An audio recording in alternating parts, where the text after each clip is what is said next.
Eh bien, bonjour à tous et à toutes. On va lire Genèse chapitre 18, verset 1. L'Éternel lui apparut parmi les chênes de Mamré comme il était assis à l'entrée de sa tente pendant la chaleur du jour. Amen. On est toujours avec Abraham, et Abraham, c'était un homme qui vivait sous les tentes. Voilà, comme la plupart de ses compatriotes à l'époque. Et en fait, il est dans un temps où on passe ce temps-là d'habitude, voilà, pour les Bédouins qui sont dans les déserts. Donc quand il fait chaud, eh bien on ne peut pas rester sous la tente parce que ça devient un four. Donc qu'est-ce qu'ils font? Ils sortent de leur tente et ils se mettent juste à l'ombre de la tente, devant, et ils attendent que le vent vienne les rafraîchir en fait. Et Abraham est dans cette position-là, et quand Dieu écrit de cette manière-là, c'est pas par hasard. Vous savez que quand Dieu laisse des choses dans sa parole, c'est pas juste pour faire une décoration, mais c'est parce que Dieu veut toujours transmettre quelque chose quand on prend le temps de creuser en fait. Et j'aimerais juste prendre cet exemple-là. Il parle de la chaleur du jour, c'est-à-dire le moment le plus chaud de la journée et le moment où ça devient bouillant. Et ça représente bien les temps d'épreuve dans notre vie que nous parfois on n'aime pas, mais qui sont nécessaires à notre progression spirituelle, à notre maturité en fait. Et quelles sont les épreuves et à quoi servent les épreuves en fait? À quoi elles servent dans notre vie? Ça sert à éprouver notre foi, oui, mais pas seulement. Ça sert surtout à nous faire découvrir qui est Dieu dans sa nature profonde. Nous savons que Dieu est amour, nous le savons. Mais Dieu veut qu'on passe du savoir, en fait, à la révélation. Et ça, parfois, dans notre parcours religieux, spirituel, on a des déformations de l'image de Dieu, et Dieu s'efforce de recadrer les choses et de nous faire découvrir qui il est vraiment. La deuxième chose, c'est que Dieu veut aussi nous amener dans des temps d'expérience avec lui. C'est par l'expérience que ces choses-là se gravent dans notre cœur, en fait.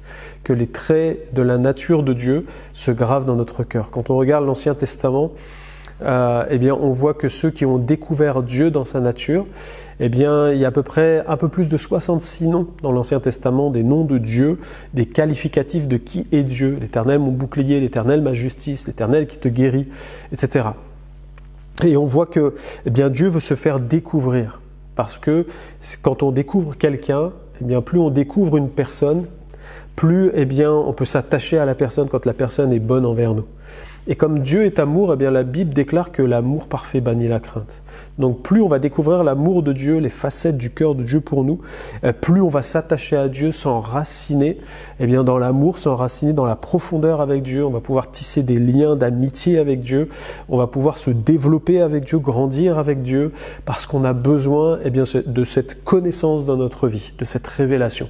Et c'est pour ça que Dieu permet les épreuves. On le voit dans les Écritures avec son peuple d'Israël, par exemple, dans Deutéronome chapitre 8, verset 3, il va dire à son peuple: « Il t'a humilié, t'a fait souffrir de la faim et t'a nourri de la manne, et que tu ne connaissais pas et que n'avais pas connu tes pères, afin de t'apprendre que l'homme ne vit pas de pain seulement, mais que l'homme vit de tout ce qui sort de la bouche de l'Éternel. » Et on voit que Dieu, en fait, s'est efforcé avec son peuple, par exemple, de les faire passer par des temps de difficulté. Il le dit: « Je t'ai humilié, je t'ai fait passer par la faim, par la soif, etc. » C'était pour montrer que Dieu prenait soin d'eux, qu'il était fidèle et qu'il était amour pour eux.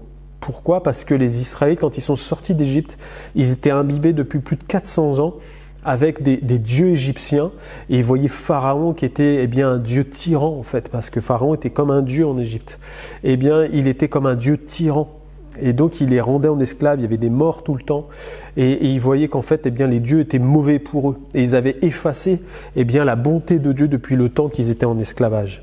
Et Dieu, quand il les fait sortir, va maintenant modeler leur mentalité et les amener à le connaître sous son vrai jour en fait, et dire: voilà, je suis celui qui est, celui qui ne change pas, celui qui prend soin de vous. J'ai même envoyé Moïse vous sauver de là, vous sortir de là, et je vais vous montrer qui je suis vraiment.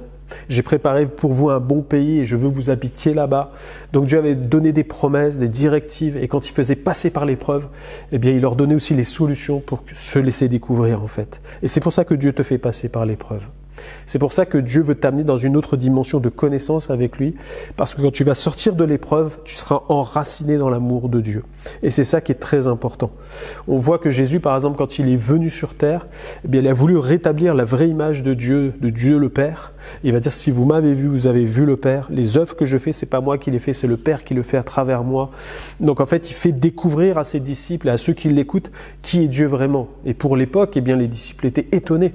C'est-à-dire, tu te dis qu'on a vu le Père quand on te voit, il est comme ça, Dieu en vrai. Et c'est là qu'ils découvrent et qu'ils comprennent en fait la dimension de Dieu. Et Dieu veut faire cela, eh bien, dans ton cœur tous les jours à travers les épreuves. Et pour le dernier exemple, eh bien, rappelle-toi la vie de Job. Job qui était un homme juste, intègre sur terre. La Bible dit qu'il va passer par l'épreuve terrible, la maladie, il perd ses enfants, il perd l'argent, il perd tout. Même sa femme va lui dire, mais renie ton Dieu et meurs, quoi. Donc il se retrouve dans la solitude, et puis les fameux amis viennent, et ils viennent eh bien, lui dire des choses sur Dieu, lui démontrer un Dieu qui est juste, qui est droit, et que si tu souffres aujourd'hui, c'est parce que tu es pécheur, etc. Donc une autre dimension de Dieu, et là il est perdu dans sa tête. Mais l'épreuve va faire son effet, en fait. Et au moment voulu, eh bien, Dieu va le sortir de là quand il va comprendre quelque chose, Job. Et Job va déclarer quelque chose sur Dieu. Job 42,5, « Mon oreille avait entendu parler de toi, mais maintenant mon œil t'a vu. » C'est-à-dire, eh bien, maintenant j'ai une vraie réalité de qui tu es. Je sais qui tu es, je connais la vérité. Et maintenant, je peux eh bien, construire ma vie et continuer à construire ma vie sur du solide. Parce que tant qu'on n'a pas la vraie révélation de la nature de Dieu dans notre cœur, eh bien, on bâtit sur quelque chose qui est variable. Et Dieu veut te donner de l'assurance. C'est pour ça que tu passes par l'épreuve. Dieu te fortifie, en fait. Alors que cette épreuve par laquelle tu passes, eh bien, soit pas quelque chose qui vienne t'attrister, même si c'est ça au début, mais que ça soit des joies complètes pour toi, comme dit les Écritures dans Jacques. Voilà, et que Dieu transforme ta mentalité à travers cela. Prière pour aujourd'hui. Seigneur, pardonne-moi toutes les fois où je m'agace, où je suis dans l'incompréhension. Je crois, Seigneur, que tu vas te glorifier dans ma situation et que je vais aller dans une profondeur que je n'ai pas jusqu'à aujourd'hui dans ma relation avec toi. Alors merci pour ce que tu as préparé, Seigneur. Gloire à toi, Jésus. Amen. Que Dieu te bénisse et puis on se retrouve demain. Bon courage.